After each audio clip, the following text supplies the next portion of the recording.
seen anything like it, cried Mr. Wonka. The children are disappearing like rabbits. But you mustn't worry about it. They'll all come out in the wash. Mr. Wonka looked at the little group and stood beside him in the corridor.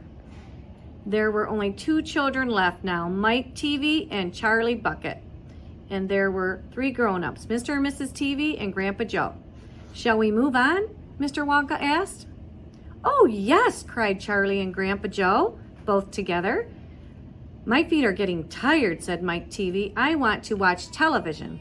If you're tired, then we better take the elevator, said Mr. Wonka. It's over here. Come on, in we go. He skipped across the passage to a pair of double doors. The doors slid open. The 2 children and the grown-ups went in. Now then, cried Mr. Wonka, which button shall we press first? Take your pick. Charlie Bucket stared around him in astonishment. This was the craziest elevator he has ever seen. There were buttons everywhere. The walls and even the ceiling were covered all over with rows and rows and rows of small black push buttons. There must have been 1,000 of them in each wall and another 1,000 on the ceiling. And now Charlie noticed that every single button had a tiny printed label beside it telling you which room you would be taken to if you pressed it. This isn't just an ordinary up and down elevator, announced Mr. Wonka proudly. This elevator can go sideways, long ways, slant ways, and any other way you can think of. It can visit any single room in the whole factory, no matter where it is. You simply press the button and zing, you're off. Fantastic, muttered Grandpa Joe. His eyes were shining with excitement as he stared at the rows and rows of buttons. The whole elevator is made of thick, clear glass, Mr. Wonka declared. Walls, doors, ceiling, floor, everything is made of glass, so that you can see out. But there's nothing to see, said Mike Teavee. Choose a button, said Mr. Wonka. The 2 children may press 1 button each, so take your pick. Hurry up. In every room, something delicious and wonderful is being made. Quickly, Charlie started reading some of the labels alongside the buttons. The rock candy mine, 10,000 feet deep, it said on one. Cockernish skating rink, it said on another. Then strawberry juice water pistols, toffee apple trees and for planting out in your garden, all sizes. Exploding candy for your enemies. Luminous lollies for eating in bed at night. Mint Jubilee for the boy next door. They'll give him green teeth for a month. Cavity-filled caramels, no more dentist. Stick jaw for talkative parents. Wrinkle sweets that wrinkle delightfully in your tummy after swallowing. Invisible chocolate bars for eating in class. Candy-coated pencils for sucking. Fizzy lemonade swimming pools. Magic hand fudge. When you hold it in your hand, you taste it in your mouth. Rainbow drops. Suck them and you can spit in 6 different colors. Come on, cried Mr. Wonka. We can't wait all day. Isn't there a television room and all of that? Asked Mike Teavee. Certainly there's a television room, Mr. Wonka said. That button over there, he pointed with his finger. Everyone looked. Television chocolate, it said on the tiny label beside the button. Whoopee! Shouted Mike Teavee. That's for me. He stuck out his thumb and pressed the button. Instantly, there were a tremendous whistling noise. The doors clanged shut, and the elevator leaped away as though it had been stung by a wasp. But it leapt sideways, and all the passengers except Mr. Wonka, who was holding onto a strap from the ceiling, were flung off their feet and onto the floor. Get up, cried Mr. Wonka, roaring with laughter. But just as they were staggering on their feet, the elevator changed directions and swerved violently around the corner, and over they went once more. Help! Shouted Mr. Teavee. Take my hand, madam, said Mr. Wonka.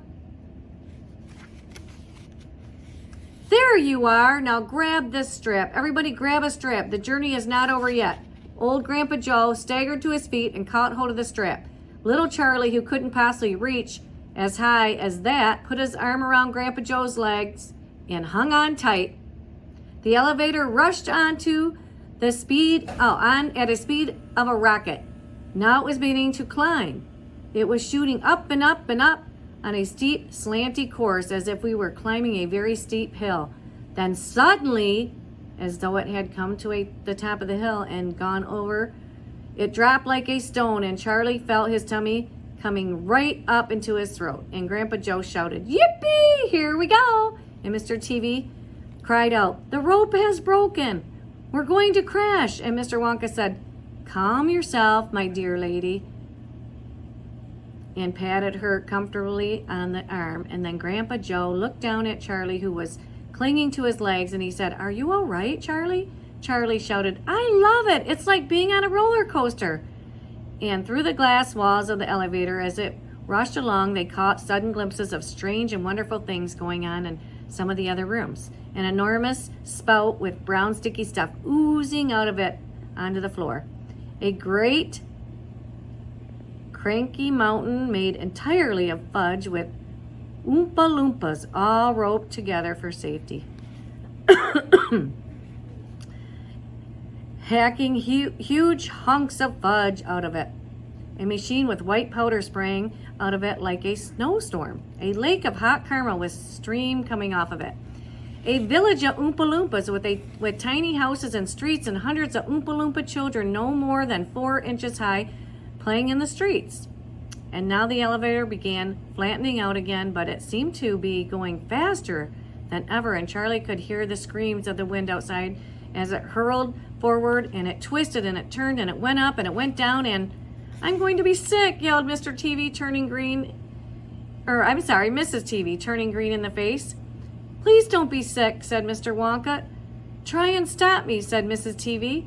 "Then you'd better take this," said Mr. Wonka, and he swept his magnificent black top off his head and held it out upside down in front of Mrs. TV's mouth. "Make this awful thing stop," ordered Mr. TV. "Can't do that," said Mr. Wonka. "It won't stop till we get there. I only hope no one's using the other elevator at this moment." What other elevator?" screamed Miss TV. "The one that goes the opposite way on the same track as this one," said Mr. Wonka. "Holy mackerel," cried Mr. TV. "You mean we might have a collision?" "I've always been lucky so far," said Mr. Wonka. "Now I am going to be sick," yelled Mrs. TV. No, said Mr. Wonka. "Not now. We're nearly there. Don't spoil my hat." The next moment there was a screaming of brakes, and the elevator began to slow down. Then it stopped altogether. "Some ride," said Mr. TV, wiping his great sweaty face with his handkerchief. "Never again," gasped Mrs. TV, and then the doors of the elevator slid open, and Mr. Wonka said, "Just a minute now. Listen to me. I want everybody to be very careful in this room. There is dangerous stuff around in here, and you must not tamper with it." Thank you. Hi, I'm Mr. Mark, and I'll be reading Chapter 26, The Television Chocolate Room. The TV family, together with Charlie and Grandpa Joe, stepped out of the elevator into a room so dazzling bright and dazzling white that they screwed up their eyes in pain and stopped walking. Mr. Wonka handed each of them a pair of dark glasses and said, "Put these on quick, and don't take them off in here whatever you do. The light could blind you." As soon as Charlie had his dark glasses on, he was able to look around him in comfort. He saw a long, narrow room. The room was painted white all over. Even the floor was white, and there wasn't a speck of dust anywhere. From the ceiling, huge lamps hung down and bathed the room in a brilliant blue-white light. The room was completely bare except at the far ends. At one of these ends there was an enormous camera on wheels, and a whole army of Oompa Loompas was clustering around it, oiling its joints and adjusting its knobs and polishing its great glass lens. The Oompa Loompas were all dressed in the most extraordinary way. They were wearing bright red spacesuits, complete with helmets and goggles. At least they looked like spacesuits, and they were working in a complete silence. Watching them, Charlie experienced a queer sense of danger. There was something dangerous about this whole business. and the Oompa Loompas knew it.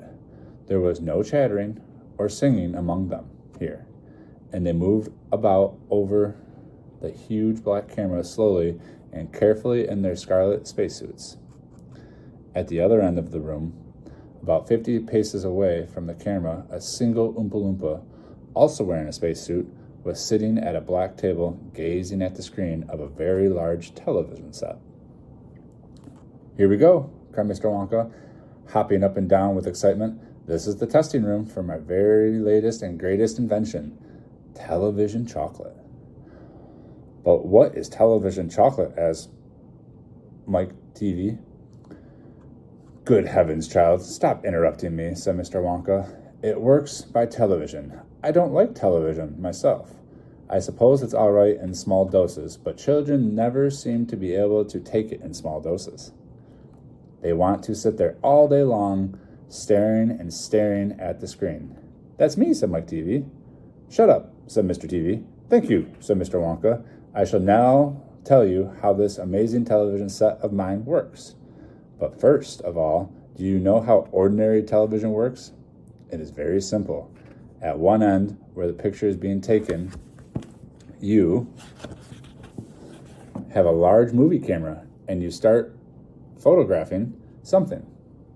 The photographs are then split up into millions of tiny little pieces, which are so small that you can't see them. And these little pieces are shot out into the sky by electricity. In the sky, they go whizzing around all over the place until suddenly they hit the antenna and the roof of somebody's house. They then go flashing down the wire that leads them right into the back of the television set.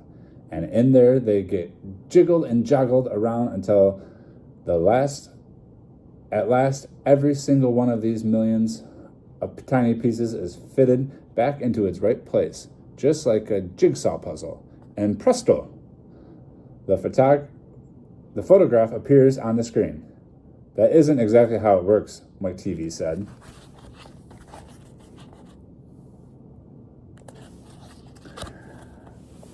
"I am a little deaf in my left ear," Mr. Wonka said.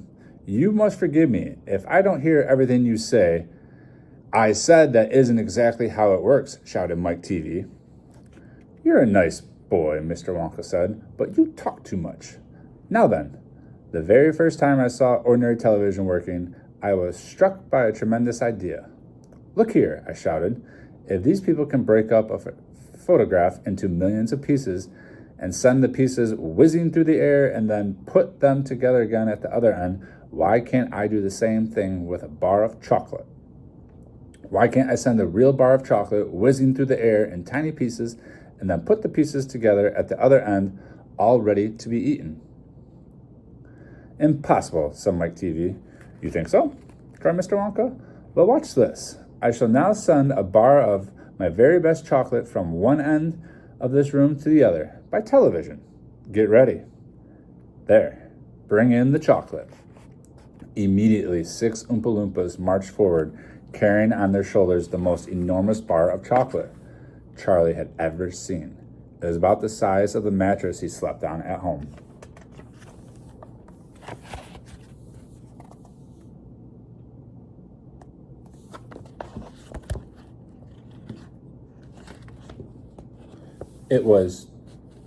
It has to be big, Mr. Wonka explained, because whenever you said something by television, it always comes out much smaller than it was when it went in.